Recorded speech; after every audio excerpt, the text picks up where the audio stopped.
I remember my first day of preschool like it was yesterday. It was amazing how everything in the room was the perfect size for little small 5-year-old children.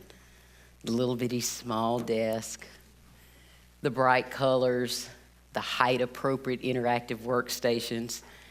I just smiled. And when those preschool ladies embraced me with such love and affection, I almost cried. Because for the first time in my young life, I felt like adults were thoughtful to my needs as a child. You see, I was born in a home with unmarried parents that were both drug dealers. I was one of 5 siblings. My mother had her first child when she was 16 years old, and the 5th child when she was 21 years old. When I was about 5 years old, my father got caught by law enforcement and had to serve time in jail for dealing drugs. My mother, she tried to hold down the drug trade by herself, and she broke the cardinal rule of drug dealing, and that is she started to use her own product. And when she started to use her product, heroin, she became a heroin addict.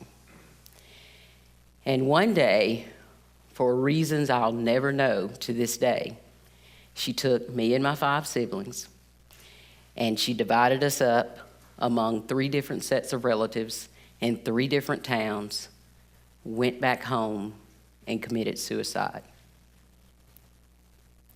So at 5 years old, I was living with my grandmother in a rural community in a housing project.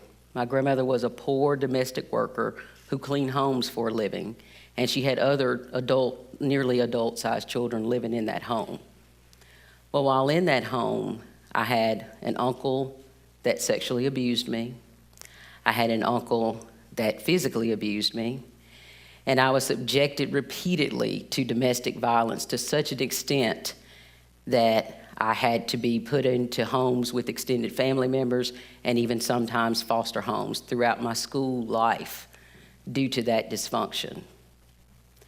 So how did I get here in spite of that terrible childhood?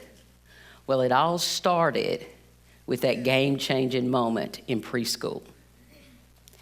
You see, at 5 years old, the sexual abuse started with the uncle. And life was pretty glim. There wasn't a lot of educational things going on inside my home. It wasn't the time of Nickelodeon and the things that we watch today that can kind of educate children that don't have that void to be filled by a parent or guardian. And I was empty, and I was scared, and I was lonely, and I basically felt like a used rag doll. Until that day, I walked into that preschool. And by way of background, this was in the mid-'70s. My little rural community was in the midst of integration of the schools, and some courageous ladies started this preschool to make sure that the kids from our community were prepared for school when they were shipped across town to the public school. By all accounts, I had very little interaction with white people, so to go across town during this time, it was a little bit scary for everybody. And these ladies wanted to make sure that at least academically we were prepared. Now, I had no idea that experience, that game-changing experience, would lay such a foundation for me and have me so ready for public school. All I knew is that scared, terrified victim child was that these ladies loved me, that they embraced me.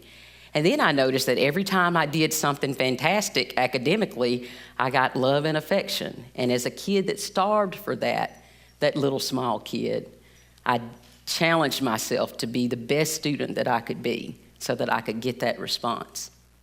So let's fast forward to finally going to public school.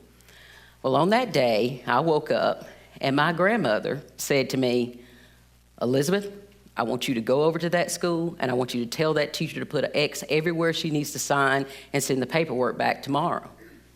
Then it dawned on me, At 6 years old, my grandmother's about to send me across town in the midst of integration to school by myself. I was terrified, but I knew to respect my elders, so I didn't question her, and I headed on out the door to school. Now, when I got to the school, I walked in, and I looked up on the wall, and it said first grade. Well, I knew it said first grade. Why? Because of preschool. I had been taught how to read. So I looked and thought, well, I'm going to first grade. And I saw people come in with their children, and they said, oh, little Susie, there's your name, as they scrolled down the list. So I thought, I'm going to first grade. I knew how to read, write, and spell my name because of preschool. So I thought I'd scroll down the list until I found my name.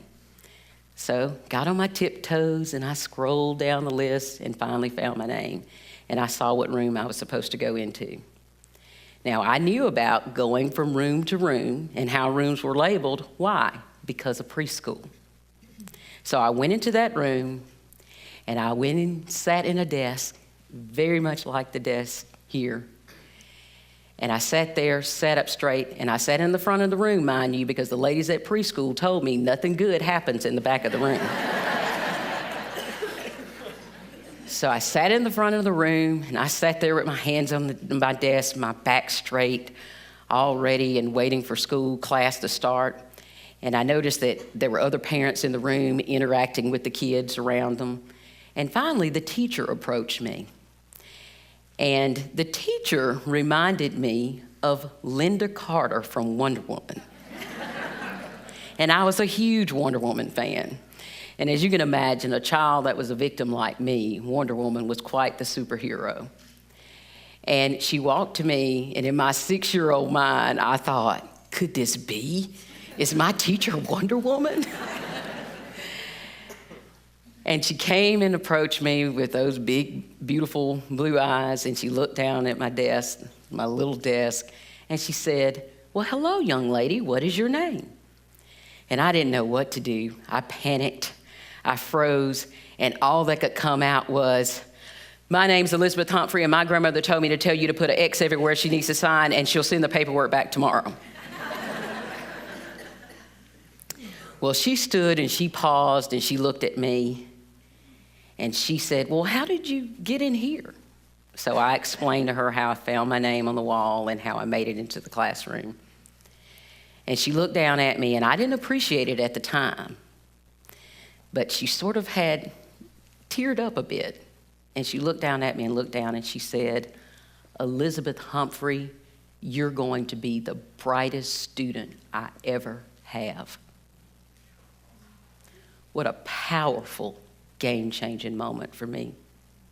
I had no idea what a powerful, game-changing moment that was for me at that time. That act of kindness. So obviously I was determined to be the brightest student that she ever had. And she was then and still is my Wonder Woman. Now, it's not rocket science to know that without those game-changing moments, my life would have taken a completely different path. And it's because of those game-changing moments that have happened through school and life, those game-changing moments that came from everyday people like you, that looked beyond the stereotypes of my background and directed me on my path for success. Because of those game-changing moments, I now work with children individually, and I participate in systemic game-changing by advocating for high-quality preschool for all children. Now take a second and think back to that game-changing moment in your own life that you'll never forget. It may have come from a friend. It may have come from a relative. Or it may have even come from a teacher when you were just a small child. I challenge you today to be on alert for those moments when you can say or do something that has a game-changing effect on someone else's life. As you can see from my story, a small act of encouragement can change a life. Be a game changer. Thank you.